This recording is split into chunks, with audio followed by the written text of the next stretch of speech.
누가복음 5장 1절에서 7절까지 우리 한 절씩 교대로 봉독하겠습니다. 1절입니다. 누가복음 5장 1절입니다. 무리가 몰려와서 하나님의 말씀을 들을새 예수는 게네사렛 호숫가에 서서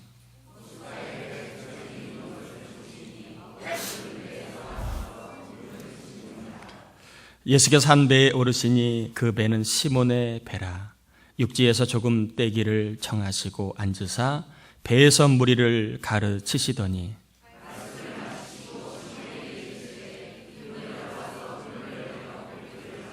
시몬이 대답하여 이르되 선생님, 우리들이 밤이 새도록 수고하였으되 잡은 것이 없지만은 말씀에 의지하여 내가 그물을 내리리이다 하고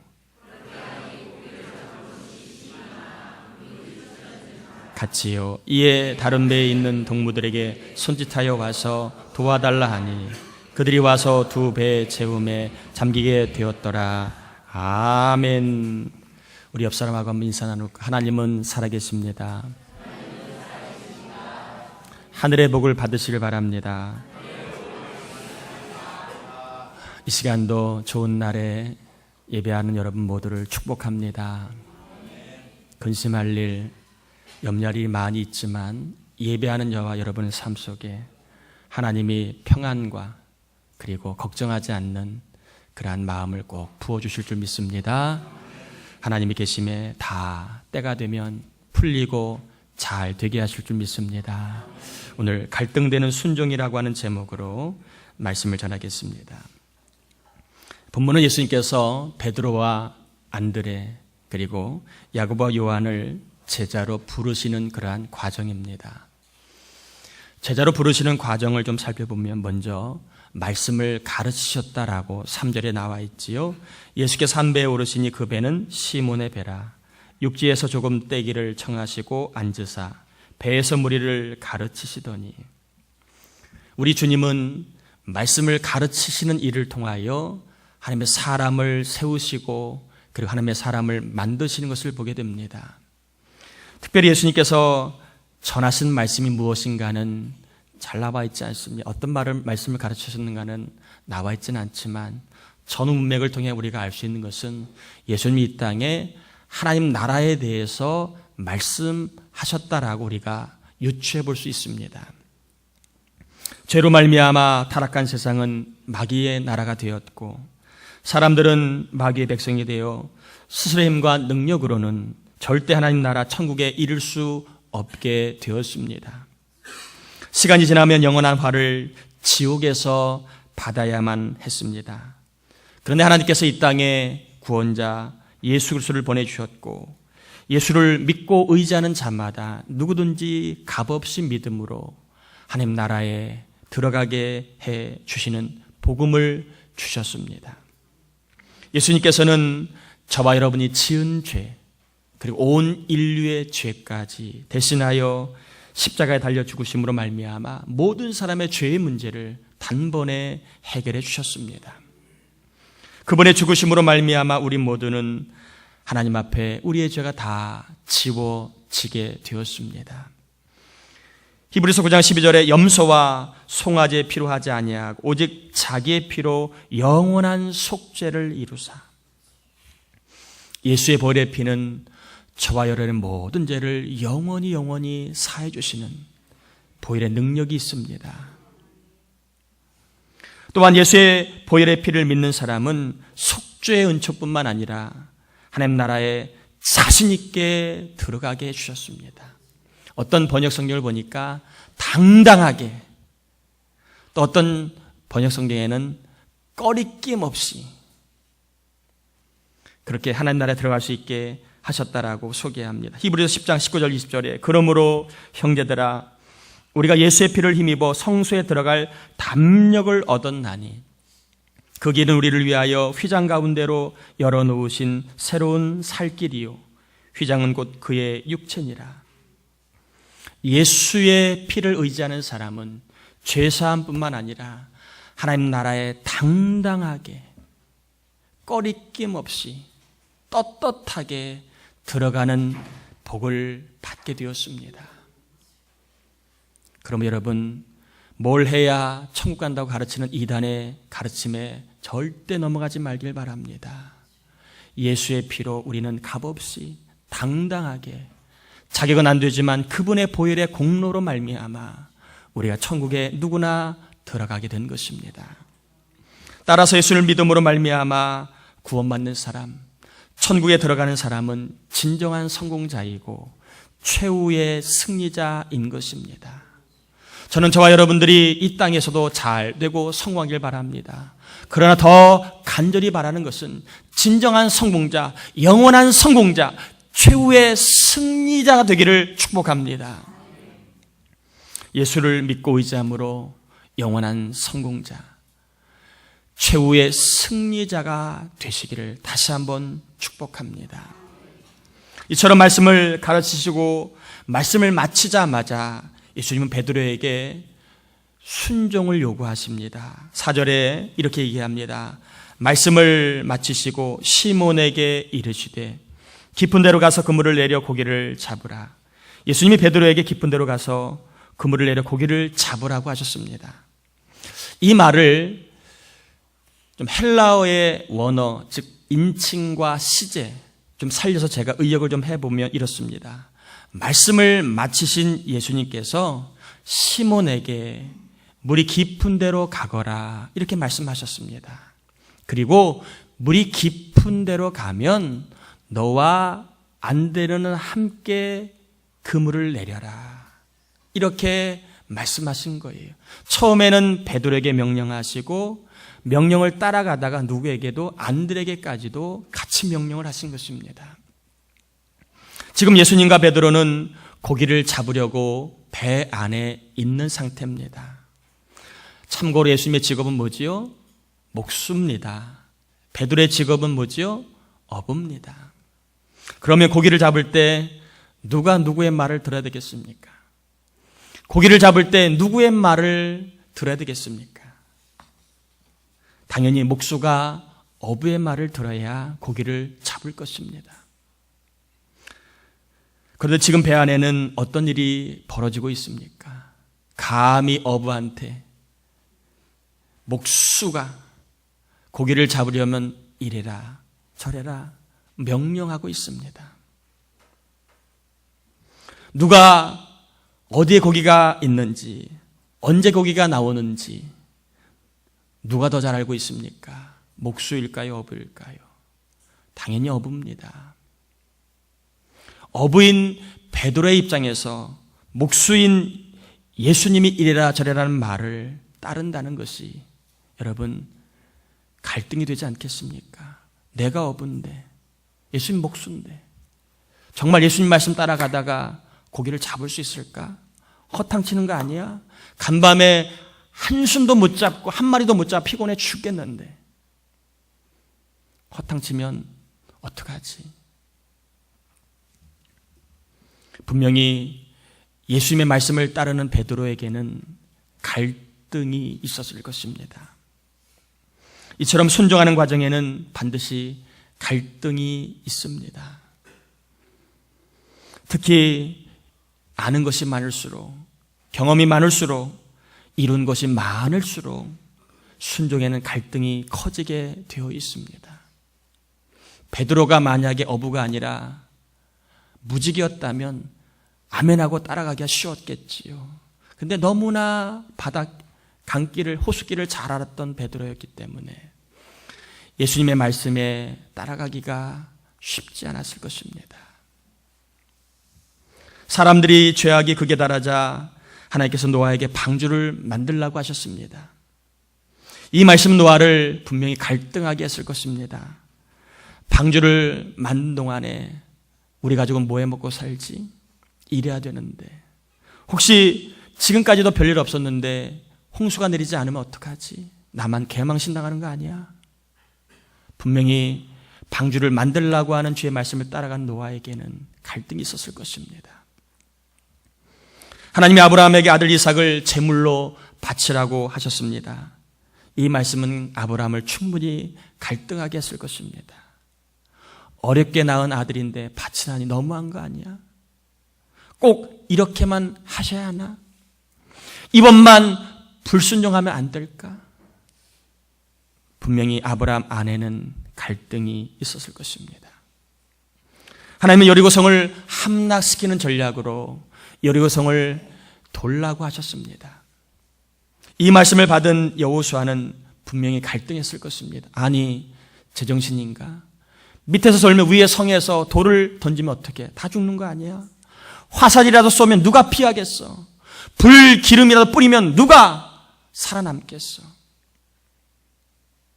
하나님 이번에는 승리책을 주시지 않은 것 같아. 하는 방법이 좋지 않은 것 같아.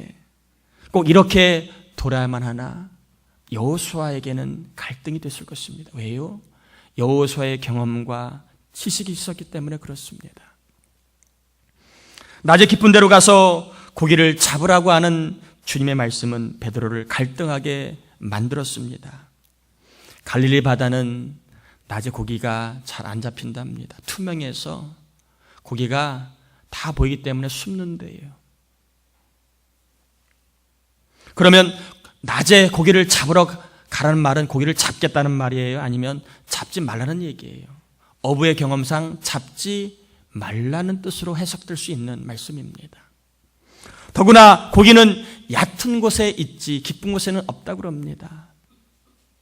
깊은 곳에 가라는 얘기는 고기를 잡으라는 얘기예요? 아니면 고기를 잡지 말고 허탕치라는 말입니까? 상식으로 볼 때의 주님 말씀은 고기를 잡지 말고 생고생만 시키겠다는 뜻으로 받아들일 수 있는 말씀입니다. 베드로의 경험과 상식으로 주의 말씀을 순종해야 되나 말아야 되나, 정말 그렇게 하다 고기를 잡을 수 있을까 없을까 갈등이 되었을 것입니다. 이처럼 하나님의 말씀을 순종하려고 하면 누구나 다 갈등을 경험하게 됩니다. 내가 살아온 경험, 그것과 하나님의 말씀이 단단히 충돌합니다. 세상의 상식과 하나님의 말씀이 충돌하기 때문에 그렇습니다. 하나님의 말씀에 순종하다가 손해보는 거 아니야. 하나님의 말씀 순종하다가 점점 이상해지는 거 아니야. 하나님의 말씀 순종하다가 나만 무능해지고 뒤처지는 거 아니야 라는 생각을 은연중에 갖고 살아갑니다. 이 시간에 예배하는데 남들은 자기 시간 보내는데 내가 손해보는 거 아니야. 그런 생각과 갈등을 안고 이 자리에 온 분도 분명히 있을 것입니다. 여러분, 갈등은 어쩔 수 없습니다.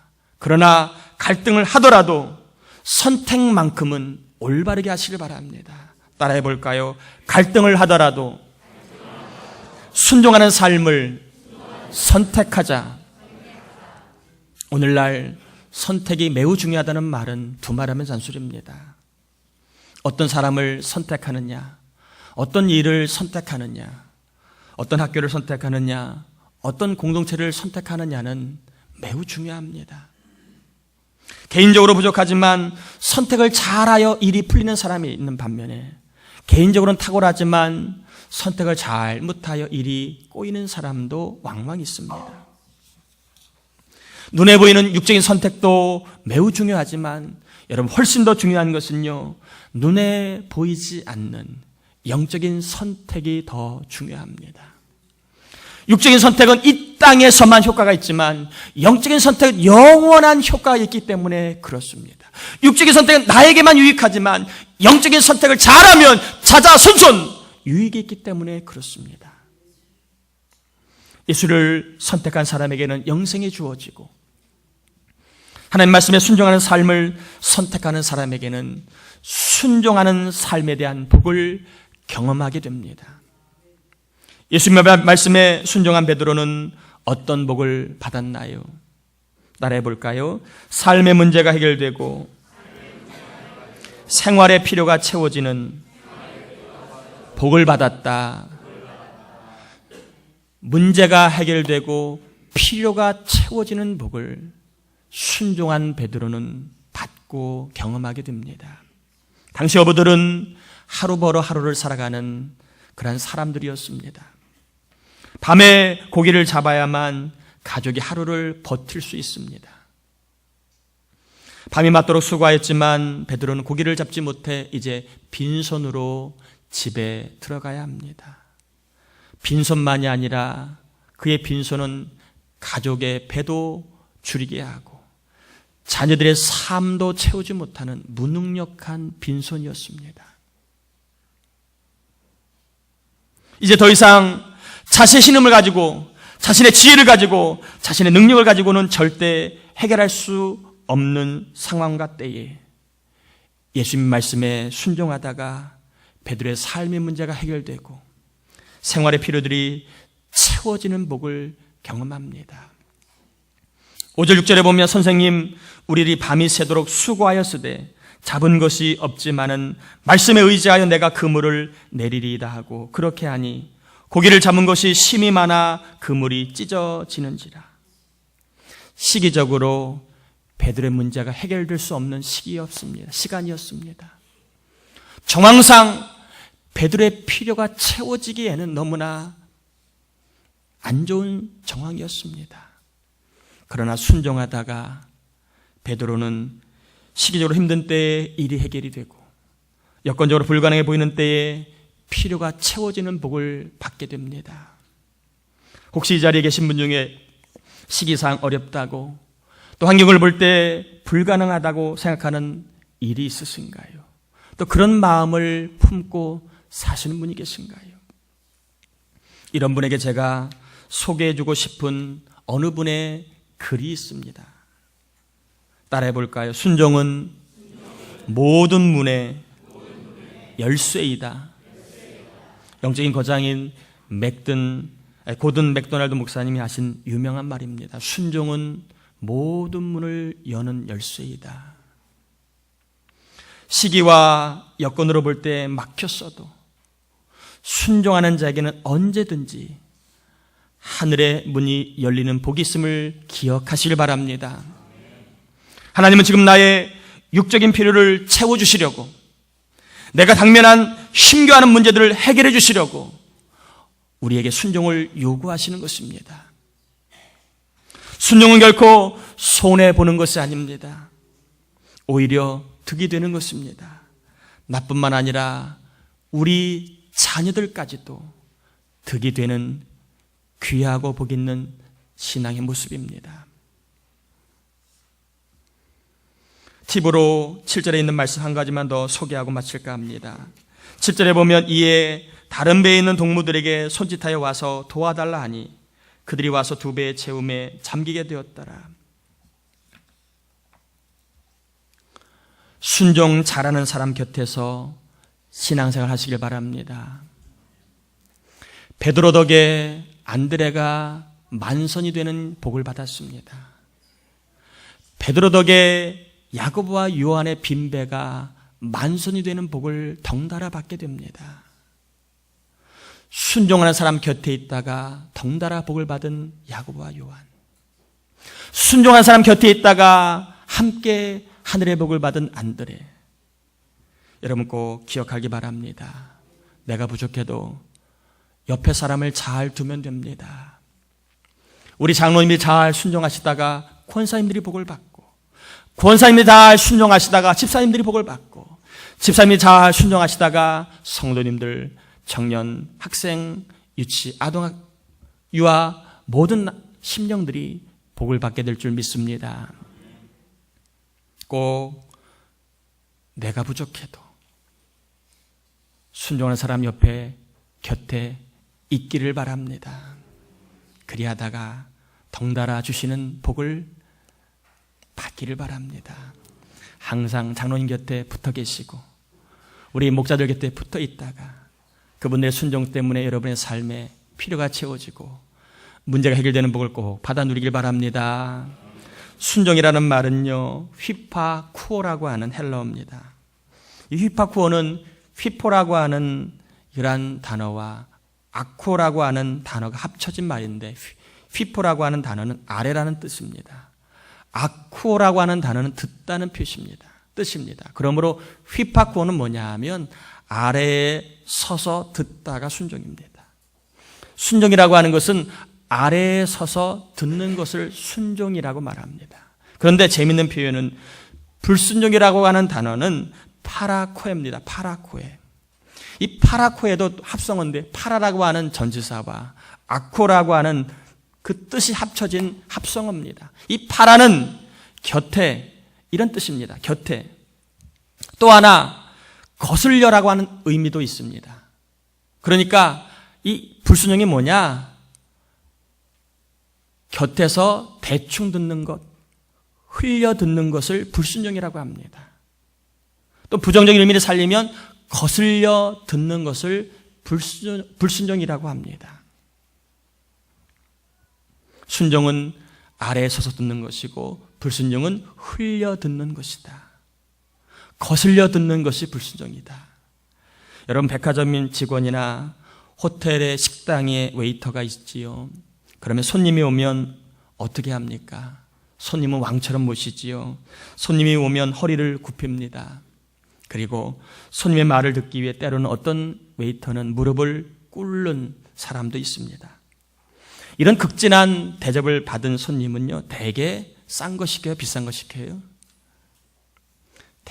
대체적으로 그 사람의 극진한 마음 때문에 5,000원짜리 먹을 거 10,000원짜리 시킵니다.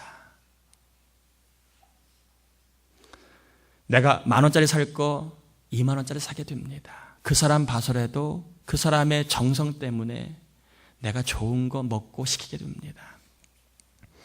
피조물인 우리도 영적인 웨이터가 되어서 창조주이시고 부귀영화를 주관하시는 하나님의 권위 아래 서서 마음의 허리를 숙이고 영원히 무릎을 꿇으며 하나님의 말씀에 순종하려고 하면 하나님은 우리에게 10,000원 주실 것을 20,000원 주실 줄 믿습니다.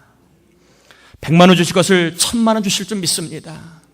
아래에 서서 듣고 순종하려고 하는 자에게 하나님은 주시려고 하는 것보다 더 좋은 것 주시는 분이십니다. 순종하는 삶을 통하여 좋은 것, 복된 것을 차고 넘치도록 안겨주시는 은혜를 꼭 경험하길 바랍니다. 시간상 힘들어도, 환경적으로 볼 때 불가능하다 할지라도 순종하는 자에게 하나님은 모든 권세와 능력을 다 동원하셔서라도 우리의 온갖 문제를 해결해 주시고 부족한 것을 채워주실 줄 믿습니다. 말씀을 정리합니다. 예배는 하나님의 권위 아래 서는 것을 말합니다. 신앙생활은 하나님의 권위 아래 서서 살아가는 것을 말합니다. 하나님의 권위 아래 서면 내 문제는 아무것도 아닙니다.